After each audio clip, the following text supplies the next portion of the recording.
Olá para todos e todas que nos acompanham aqui no nosso canal de História do YouTube. Nessa aula de hoje daremos continuidade à nossa série de aulas sobre a América Espanhola, tratando principalmente sobre o tema da administração e a sociedade colonial. Eu sou o professor Tiago Costa e iremos começar agora com a nossa aula sobre a administração e sociedade na América Espanhola. Então, quando falamos em administração colonial, no tocante à América Espanhola, precisamos começar a partir de alguns questionamentos fundamentais para que a gente possa entender o que é que significava essa administração colonial na América Espanhola. A primeira pergunta: quem tinha o poder de ordenar, controlar as riquezas, decidir sobre a construção de obras, contratar funcionários? Quem controlava as tropas militares? Quem elaborava as leis? Quem julgava os crimes? Havia divisão do poder ou o poder era centralizado nas mãos de poucos ou de um único órgão?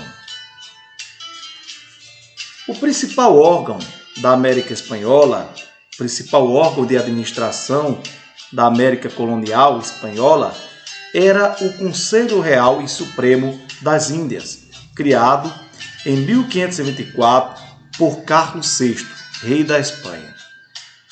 E esse órgão encarregava-se de questões como legislativa, ou seja, elaboração das leis, eclesiásticas, ligadas à igreja, militar, relacionada ao controle das tropas e da defesa territorial, e jurídica, relacionada à aplicação da justiça e das leis. Só que, a partir de um dado momento, o rei da Espanha pensou o seguinte: para que eu possa investir na colonização desse território, eu precisarei me despender de um grande investimento.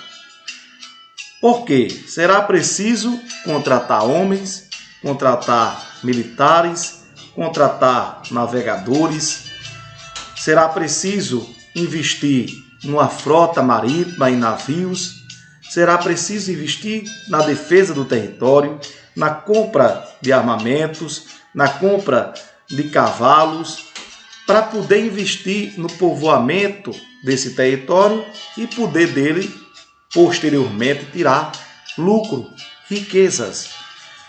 Então, quando a coroa espanhola percebeu a necessidade desse investimento, pensou: é melhor de início repassar essa tarefa para quem tem interesse e condições financeiras para fazer esse grande investimento, ou seja, as pessoas mais ricas e poderosas da Espanha.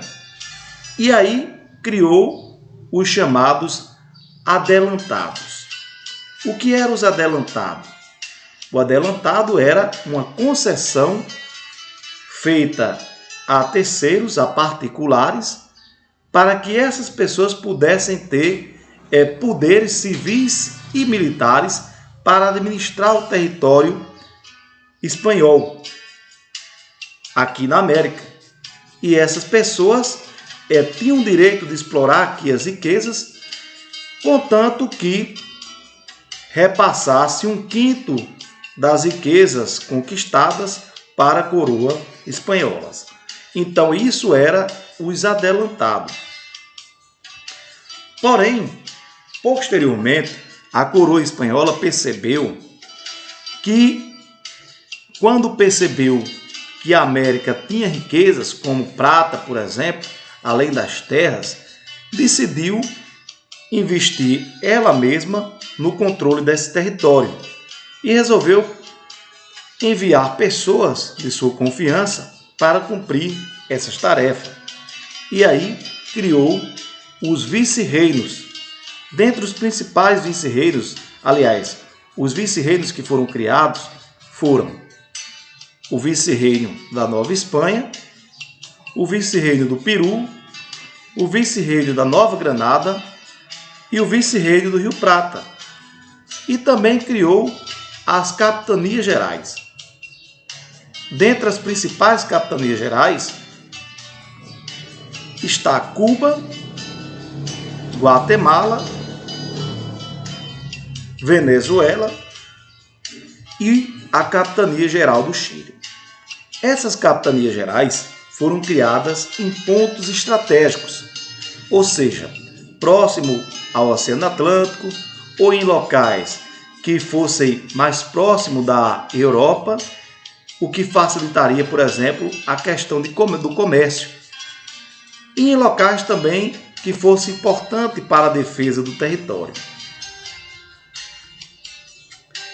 Aqui no mapa, nós podemos visualizar com bastante clareza aonde ficava no território da América Espanhola os vice-reinos e também as capitanias gerais. Além dos vice-reinos e das capitanias gerais, também foram criadas câmaras municipais, chamadas de cabildos ou ayuntamientos. E o que eram essas câmaras municipais? Eram formas de administração das principais cidades. Elas eram responsáveis pela administração local e pela segurança interna dessas cidades.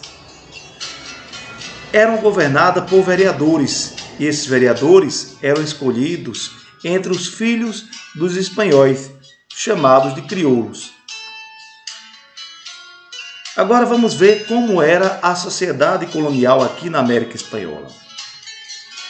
Então, entre os principais grupos sociais estão os chapetones, os colonos nascidos na Espanha e que vinham para cá investir para extrair riquezas.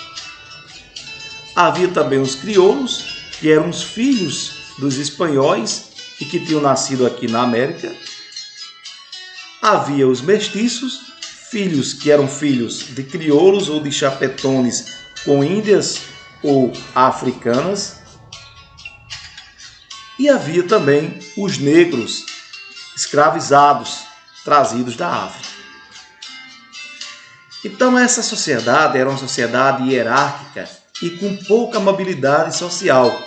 Ou seja, dificilmente uma pessoa conseguiria mudar de vida para uma condição melhor. E os chapetones, como nós falamos, os crioulos, chapetones que eram os espanhóis e os crioulos que eram os filhos dos espanhóis nascidos na América, eram eles que concentravam poder, riquezas e privilégios.